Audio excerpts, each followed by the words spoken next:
Et bien le bonjour à tous et à toutes, c'est Cosma et aujourd'hui on se retrouve pour une vidéo sur Harry Potter. Donc cette vidéo elle va consister à raconter l'histoire des sorciers et je vais également vous présenter leurs baguettes. Donc voilà, on va commencer, let's go. Première baguette.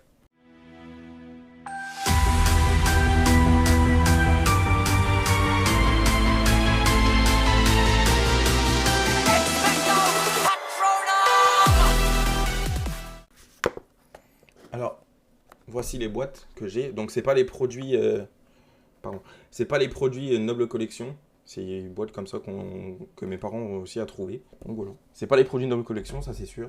Donc on va commencer tout de suite avec la baguette de Rogue.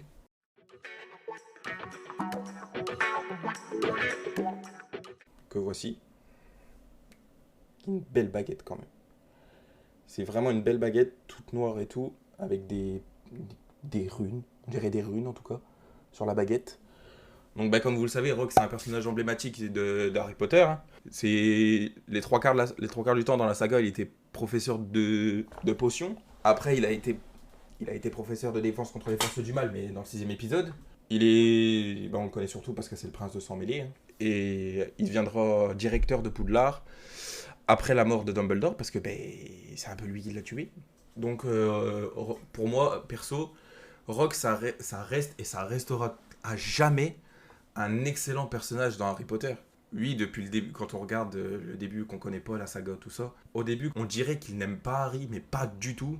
Parce que même Hermione, Harry, Ron et tout ça, ils pensent qu'il essaie de tuer Harry. Alors que non, en fait, il a tout fait pour le sauver et tout. Et tout ça, c'est grâce à une personne, c'est grâce à la mère d'Harry, puisque Rogue était fin fou amoureux d'elle. Et disons que c'est ça qui a sauvé Harry, mais quand même pas mal de fois. Donc déjà dans Harry Potter 1, quand Rogue essayait de sauver Harry, parce qu'Harry allait tomber de son balai. Et aussi, quand... Ah oui, le moment avec le lac dans Harry Potter 7, partie 1, où Harry plonge dans un lac gelé pour récupérer l'épée de Godric Gryffondor. Enfin, avant qu'il aille sur le lac, Harry voit un Patronus d'une biche dans les bois. Et ce n'est pas sa mère, parce que les seuls Patronus de biche qui étaient connus, c'était Lily et c'était Rogue. Mais Lily étant morte, c'était pas Lily, donc c'était forcément Rogue. Rogue a également mis une fausse épée de Godric Gryffondor dans la chambre forte de Gringotts de Bellatrix Lestrange. Enfin, pour moi, Rogue, il a toujours été gentil et il a toujours aidé Harry. Ça, c'est un personnage mythique d'Harry Potter. Donc voilà, donc la baguette, je vous représente la baguette, hein, pour ceux qui n'ont pas eu le temps de voir. Donc voilà, par contre, elle est vraiment belle. Toute noire comme ça, elle est vraiment belle. Et épaisse en plus, c'est ça qui est bien. Puis surtout, la prise en main de la baguette, c'est agréable en fait, les runes ne gênent pas. Donc là on va passer au prochain personnage.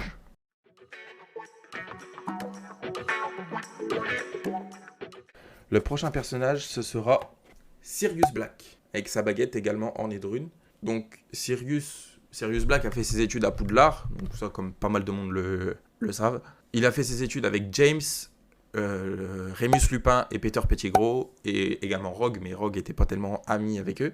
Il a surtout été connu dans le monde des sorciers pour s'être évadé d'Azkaban, parce que ça a été le premier prisonnier à s'être échappé. Il a été enfermé à Azkaban pour un crime qu'il n'a pas du tout commis. Il a été condamné pour le meurtre de Lily et James, d'avoir trahi Lily et James, de les avoir vendus à Voldemort, ce qui est totalement faux, puisque Sirius Black faisait partie de l'Ordre du Phénix. Il était censé combattre Voldemort, donc il a été condamné à la place de Peter Pettigrew.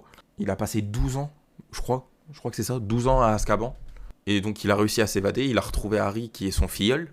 Donc il est surtout connu dans la série pour ça. Et je pense que Sirius aime tellement Harry et il le prouve, d'avoir demandé à Harry s'il voulait vivre avec lui dans Harry Potter 3. Et même il adore, je pense que oui, il fait preuve de beaucoup d'amour pour Harry. Et Sirius Black, c'est également un des créateurs de la célèbre carte du maraudeur que vous voyez là. Juste là. Donc c'est sur la carte du maraudeur, en fait, il y a 4 noms. Il y a Queue de Verre, donc Peter Pettigrew, Lunar, Lupin, Patmol, Sirius Black, donc c'est le célèbre Patmol. Et il y a aussi Cornedru qui est personne d'autre que James Potter. Donc il faisait également partie de l'Ordre du Phénix, comme j'ai dit tout à l'heure. Et sa mort est une des plus tristes pour moi dans la saga, puisqu'elle a été tuée par sa cousine, qui est complètement siphonnée. On est d'accord. Donc il a été tué dans l'épisode 5, au département des mystères, au moment où les Mange-Morts et les Aurores, pardon. Pendant que les Mange-Morts et les Aurores s'affrontaient, il a été tué par Bellatrix alors qu'il était déjà en train de combattre Lucius Malfoy. Donc la baguette de Sirius, elle mesure 38 cm. Elle est noire. Noire, enfin noire couleur bois quoi. Et elle est ornée de runes. Et les runes sont très belles. Donc pareil, en fait, les runes sur la baguette. Regarde, je sais pas si on va bien voir. Regardez, je sais pas si on voit bien. Parce que ma caméra, elle fait un peu des siennes. Donc on voit pas. Ben, au pire des cas, je vous mettrai la photo des runes ici. Ou ici. Ça dépendra. Mais en tout cas, la baguette, ouais, elle est noire ou couleur bois. Enfin, plus un peu noire. Et elle est ornée de runes. Mais en tout cas, c'est une très belle baguette. Une bonne baguette. Une bonne prise en main de la baguette, tout ça. Et la baguette de Rogue fait 34 cm. Mais on ne connaît pas l'intérieur de la baguette. On ne connaît pas les composants qui ont fait la baguette. Parce qu'il y a différents composants. Il y a par exemple des plumes de phénix, des ventricules de dragon, du crâne de licorne. Du crâne de licorne. Ou de l'écrin. Écrin de licorne plutôt. Enfin bref. Donc on va passer au prochain personnage. Donc là, je pense qu'on a fait un peu le tour de Sirius Black.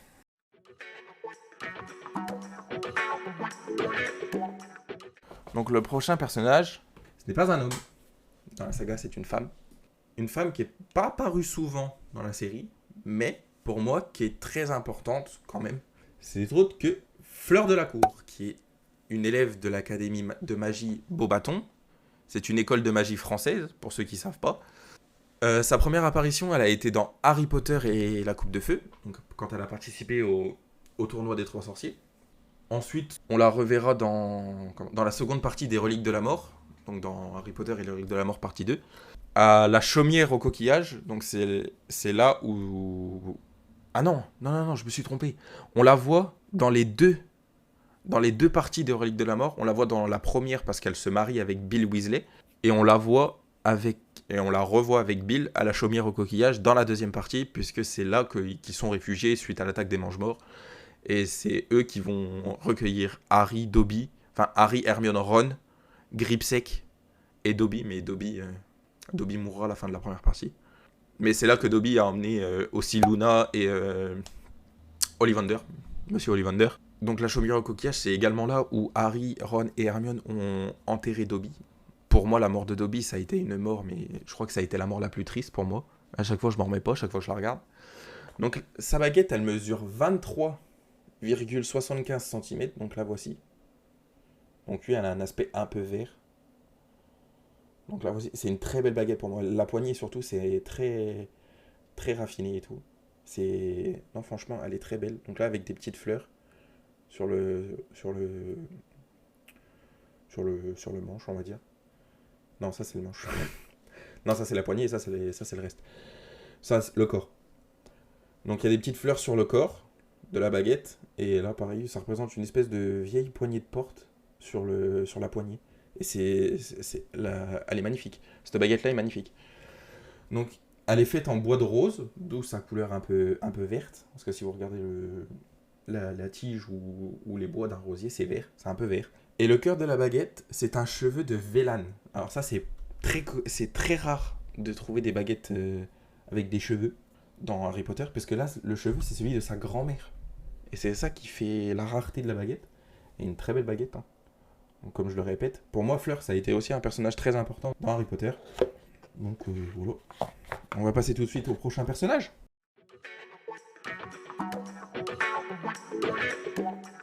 Et le prochain personnage, c'est encore une femme. Encore une fois. Et là, par contre, pour moi, ce personnage est aussi important, mais c'est surtout la beauté de la baguette. Cette baguette-là, je la trouve une des plus belles qui existent. Donc le prochain personnage, ce sera Narcissa Malfoy, avec sa baguette. Donc argent, enfin poignée noire et argent avec des strass sur la poignée. Et le corps tout noir et qui s'affine. Et franchement, cette baguette-là, pour moi, elle fait partie des plus belles. Des plus belles de toutes. Donc, comme vous avez dû vous en douter, Narcissa, c'est la mère de Drago Malfoy. Donc, c'est du coup l'épouse de Lucius Malfoy. Mais comparée à son mari et à son fils, elle, ce n'est pas une mange-mort. Elle n'a pas la marque des ténèbres, ce n'est pas une mange-mort. C'est également la sœur, petite ou grande, je sais plus du tout, ça par contre je saurais plus vous dire, mais c'est la sœur de Bellatrix Lestrange. Et donc, elle, vu que ce n'est pas une mange-mort, elle ne porte pas la marque des ténèbres, comme son mari ou Drago. Hein. Elle va même trahir Voldemort dans la deuxième partie d'Harry Potter, des Reliques de la Mort, en demandant à Harry si Malfoy est mort, s'il est en vie, alors que Harry lui-même n'est pas mort suite au Avada Kedavra de Lord Voldemort. Et elle ment à Voldemort pour protéger son fils et tout ça. Donc en fait, elle demande à Harry, qui est censé être mort, si Drago est en vie. Harry lui répond oui, et elle mentira à Voldemort pour le protéger, pour protéger son fils et Harry. Donc la baguette de Narcissa, elle mesure 35 cm, comme je vous l'ai dit, hein, pour moi c'est une des plus belles. Et c'est quand même pas mal comme taille, en vrai, 35 cm. Comme je vous l'ai dit tout à l'heure, en fait, sa baguette, du fait qu'elle ait des strass et un côté argenté, tout ça, elle a une allure très noble. Et en fait, c'est pas vraiment des strass, en fait, quand on touche là, c'est pas des strass, en fait, c'est des pointes. C'est des petites pointes couleur argent. Le reste de sa baguette, elle est en bois d'ébène, et d'où la couleur noire, en fait, parce que le bois d'ébène est noir. Donc je pense que là on a fait le tour de Narcissa, qui pour moi reste un personnage extrêmement important du fait qu'elle ait aidé Harry et trahi Voldemort, ce qui a permis à Harry de créer un effet de surprise au moment où tout le monde le voit mort dans la cour de Poudlard. Bref, on passe au prochain personnage, qui est encore une femme, mais cette fois, ce personnage n'est pas dans Harry Potter. Ce personnage est dans les Animaux Fantastiques, et plus précisément, dans les Animaux Fantastiques 2.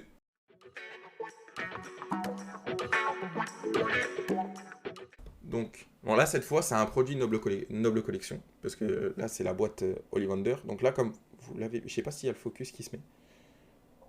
Voilà, là, vous avez le nom. Et donc, ce sera l'état Lestrange. L'état Lestrange qu'on voit dans la plupart du film, je crois. On la voit beaucoup dans le 2. Donc, l'état Lestrange, comme son nom l'indique, c'est une sorcière de la famille Lestrange.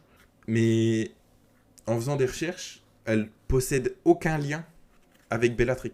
Parce que Bellatrix n'est pas une Lestrange de base, c'est une Black qui a été mariée à un Lestrange. Mais elle ne semble pas avoir de lien avec la famille Lestrange qu'on connaît dans Harry Potter. Donc attendez, je déballe juste la baguette. Donc ce personnage-là est évoqué dans le nom de l'État est évoqué dans le premier volet des Animaux Fantastiques. Quand Queenie Goldstein demande à Norbert Dragono qui est l'État Lestrange. Et c'est la seule apparition, enfin c'est la seule évocation de son nom dans ce volet-là. Mais on la voit dans le second volet, puisque dans le film, quand on la voit, en fait, elle est en couple avec le frère de Norbert Dragono. Et même du fait qu'elle soit en couple avec son frère, en fait, on peut sentir à travers le film les sentiments que ressent l'État envers Norbert Dragono.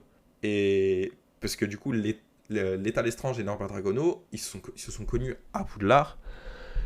Et en fait, à un moment, il y a eu un accident avec une créature magique.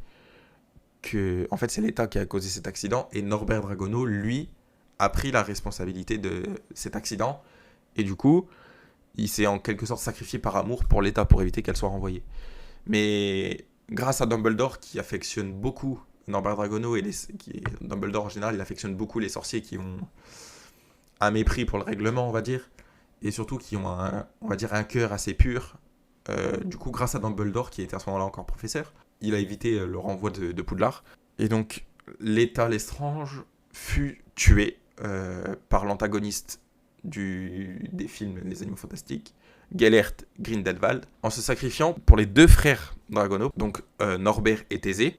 C'est au moment en fait, c'est à la fin du film, en fait, c'est au cimetière du Père-Lachaise. Dans le film, en fait, Gellert, il envoie une espèce... C'est un dragon de feu bleu, je crois, et en fait, ça embrasse tout. Et Gellert demandait aux sorciers de le rejoindre, donc de passer à travers les flammes. Et les sorciers qui acceptaient, du coup, n'étaient pas brûlés, tout ça. Et en fait, l'État est passé, et elle s'est fait passer pour une complice de Gellert.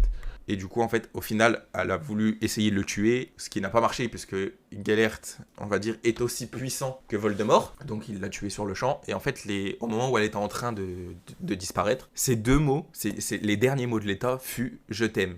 Mais quand elle a dit le « je t'aime », elle a regardé les deux frères Dragono. Donc, on ne sait pas à qui était destiné le « je t'aime », soit à Norbert, soit à Thésée. Et on le saura peut-être pas puisque du coup, on ne verra plus Leia, je pense, dans les Animaux Fantastiques, ce qui est dommage. Enfin, pour ma part, je pense que c'était un personnage qui avait un gros potentiel dans cette saga, et moi, franchement, je suis triste de sa mort aussi, puisque on n'aura jamais le fin mot de l'histoire, on ne sait jamais si elle retournera avec Norbert, si elle restera avec Thésée. C'est la complexité des sagas Harry Potter et Animaux Fantastiques, on sait jamais. Donc la baguette de Leia mesure 35 cm, de couleur noire ébène, donc comme la baguette de Narcissa Malfoy. Elle est assez fine et très belle. Franchement, très belle. Donc, c'est un peu le même style que celle de Narcissa Malfoy, mais un peu plus fin, un peu plus discrète, je trouve, au niveau du manche. Donc là, comme vous voyez sur le manche, je sais pas si vous voyez bien, mais là, du coup, en fait, le manche, il est torsadé. Et ça la rend hyper bien. Et il y a des incrustations en argent qui sont gravées au bout de la poignée, en fait, et au niveau du début du manche. Et en fait, le fait que ce soit très fin, très épuré, tout ça, en fait, ça, pour moi, sa baguette reflète parfaitement sa propriétaire. Et donc pour moi, ça fait partie aussi des plus belles baguettes. Et franchement, elle est vraiment très belle. Hein. Franchement, elle est magnifique. J'ai dit ça pour toutes les baguettes. Franchement, j'ai dit ça pour toutes, mais il y en a certaines, elles sortent du lot. Pour moi, celle de Narcissa et celle de Leia, elles sortent du lot. Elles sont trop belles. Hop, attendez, je range juste ça. Parce que du coup, c'est assez fragile quand même, les baguettes. Ça a beau être en résine, mais c'est assez fragile quand même. Je sais pas si vous savez, parce que je sais pas si d'entre vous ont des baguettes Harry Potter Ollivander, mais en fait, à l'intérieur, c'est... Bon, il y a un truc en mousse pour mettre la baguette. Mais en fait, il y a un voile. Attendez, je vous montre bien. Il y a des voiles en soie, en fait. Et c'est ça, en fait, qui fait la particularité de ces baguettes-là. C'est que les boîtes sont pareilles que dans le film, en fait, sont identiques comme dans le film. Quand j'ouvre une boîte Ollivander, j'ai l'impression de me retrouver dans la boutique. Et moi, j'adore.